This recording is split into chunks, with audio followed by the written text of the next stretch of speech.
Salam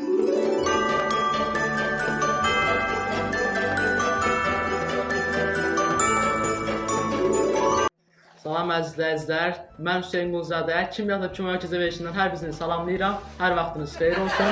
Bugün qoy sözümü danışım, ondan sonra ağzımı niyə çəksən? Sən qoymuş kamerama biraz uzaqdan çək. Bugün yeni bir qonağımız var. Bu qonaq həqiqətən də çox bilmiş, möhtərəm və tanınmış, hər şey bilən, gözəl olmadı. Yəni mən sənə deyirəm uzaqdan çək, fırram yenə gəlib buradan çəksin. Uzaqdan çək. İnsana qoy görəndə rahat baxsın. Hə. Çox tanınmış, qəşəng mal həkimidir. İndi o bura gələndə gözəl məsləhətlər verəcək. Qəşəng söhbətlər edəcək ondan. İndi siz də onu görən tanıyanda inanıram ki, onu çox xoşunuza gələcək o insan. Yəni həqiqətən də gözəl insandır. Bizim bugünkü heyvan həkimimiz Sinan Əzizli. Buyursun gəlsin. Axşamınız xeyir, axşamınız xeyir əzizlər. Sizi hər biri salamlayıram. Bəli, siz yaxşıyam, siz necəsiniz? Çox sağ olun, biz də yaxşı olsun. Bugün sizin üçün qəşəng suallar hazırlamışıq. İndi ümid edirəm ki, hamısına yaxşı cavablar verərsiniz. Biz də o cavablardan bəhrələnərik. İstəyirsə keçək suallara. Hə, inşallah. Buyurun. Siz heyvan həkimi, yəni bizim studiyamıza gəlibsiniz. Çoxlu izləyicilərimizin çoxlu xahişləri ilə sizi bura dəvət etmişik ki, yəni bizim suallarınıza aydın şəkildə cavab verəsiniz. Bəli, indi hazırsınızsa keçək suallara. Keçək. Sinan müəllim, heyvan həkimi olaraq bizim birinci sualımıza cavab verməyə hazırsınız? Bəli, hazırım. Onda keçək birinci suala. Deyirəm. Bilirsiniz də, kərtənkələ məsəl üçün divarda yeriyir, amma belə yeriyir, hə? İndi o nətər yerə aşmır, yəni biz insan olaraq düz divara çıxamayız, düzdür? Amma o çıxır qəşəng daşların arasında yeriyir, gəzir, düşmür də. Bu birinci sualdır. Bunu yazda saxlayın. İkinci sual isə kərtənkələ məsəl üçün daşlarda, həyat evlərində falan gəzir də daşların arasında. İnsan onu tutmaq istəyəndə belə quyruğu bizim əlimizdə qalır, özü qaçıb çıxır gedir. Başa düşdüm. O quyruq sonra nətər olur, çıxır yerindən, yəni nə olur o quyruq? Hə, o şey ağılda fikirdir, o bir dənə fikirləşirim. Hə, fikirləş. Mən sənə bir heyvan həkimi olaraq belə deyim ki, sənin gördüyün kərtənkələlər əslində kərtənkələ deyil. Nədir bu? Onlar ulu babamızın dövründə, yəni qədimdə eramızdan əvvəl, milyon il əvvəl onlar əjdaha olublar. Bizim babalarımızı yeyən elə onlar olub, əjdahalar olub. Hə, indi onlar dünyanın iqlimi dəyişəndən sonra onlar əjdahalar olub balaca. Balacalaşıb olub kərtənkələ. Amma onlara kərtənkələ deyim, onlara böyük hörmətlə yanar. Niyə?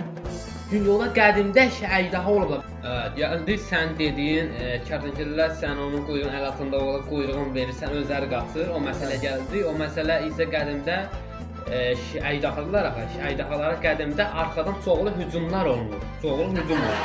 Onlar arxadan silah kimi istifadə edir. Və onlar sənin əl altında quyruğunu, onlar sənin quyruğunu verib başı qatır, özləri qaçır. Elə olur. Bəli. Sən bəli, səbəbi odur ki, qədimdə onlara çoxlu arxadan hücum olunur. Onun səbəbi elə budur. Bildiyim başa düşür, izləyicilərim də elə bildir. Aydın oldu bizə. İndi isə növbəti sualımıza keçək. Sinan müəllim, ikinci sualımız isə odur ki, qarışqalar var ha. Qarışqalar niyə həmişə deşik axtarlar? Belə, yəni içinə girməyə deşik axtarlar, bütün deşikləri girib girirlər. Səbəbi nədir bunun? Deşik? Bəli. Hə, o çox dərin bir məsələdir. Onu mən biraz fikirləşim, sənin cavabını deyəcəm. Biraz fikirləşim. Birləşin. Bəli, ümumiyyətlə qarışqalar düz yeri sevmir. Onlar deşiyi sevir. Çünki deşik həmişə bir tərəfli olur deyə onlar orada girəndə qarışqalar tam təhlükəsiz olurlar. Onun bir dənə təhlükəli olur ki, onun qabağıdır. Qabağı isə onlar iki dənə əsgərin qoyurlar və onlar həm qabağı qoruyur, həm də arxadakılar rahat yatır. Amma bilmədə də demək dedik. Yerdə olsa, düz yerdə olsa, onları insanlar tapdalayar. Bəli. Düzdür, amma onlar dar deşiyi sevir və orada qalırlar illərlə. Özlərini güvəndə hiss edir. Bəli, onlar güvəndə hiss edir. Çox sağ olun bu cavabınız üçün. İndi isə digər sualımıza keçirik. Üçüncü suala keçək. Sinan müəllim, buyurun. Mənə maraqlıdır ki, tək mənə yox, məncə bütün izləyicilərimizə maraqlıdır ki, timsahların niyə o boyda ağızları var? Yəni nə işə yarayır bu boyda ağız açır, bağlar, bazar qapısı kimi? Bu nə işə yarayır? Nə üçün bu boyda? O çox ağıllı fikir mənə bildirdin. Mən onun cavabını biraz fikirləşdim. Sənə aydın şəkildə bildirəcəm. O da fikirləşdim. Hüseyn müəllim, sizin bu sualınızın cavabını mən tapmışam və deyim sizə. Buyurun. Yəni timsahların ağzı niyə deyirsən böyük olur? Bəli. Çünki onların burun nahiyəsi çox balaca olur, incə olur deyə onlar çox vaxtı ağzı ilə nəfəs alır. Bildinmi nə? Onlar çox vaxt suyun altında ağzı ilə nəfəs alır. Bəli. Bildin? Başa düşdüm bu sualdan. Çox təşəkkür edirəm cavabınız üçün. İndi isə keçək 4-cü sualımıza. Bəlkə də 4-cü sualdır. Görüm mənə maraqlıdır. Sinan müəllim, sizin bu gözəl cavablarınız üçün sizə təşəkkür edirik. Yəni həqiqətən də mən inanıram ki, tamaşaçılarımız sizin bu cavablarınızdan bəhrələnəcəklər. Mən həqiqətən sizin qarşınızda baş əyirəm. Çox ağıllı, bilgili insansınız. Yəni sizə təşəkkür edirəm. Çox sağ olun. Bəli, indi isə keçək 4-cü sualımıza. Buyurun, keçək. Sinan müəllim, 4-cü sualımız isə keçilər haqqındadır. 4-cü sualımız odur ki, yəni keçilər niyə düz yerimir, ancaq tullana, oradan ora, buradan bura, dağlarda, dağların etelərində gəzirlər. Niyə düz getmirlər, tullana gedirlər? O çox ağıllı sual verdiniz və mən onun cavabını belə sizə tez deyirəm. Onun cavabı budur.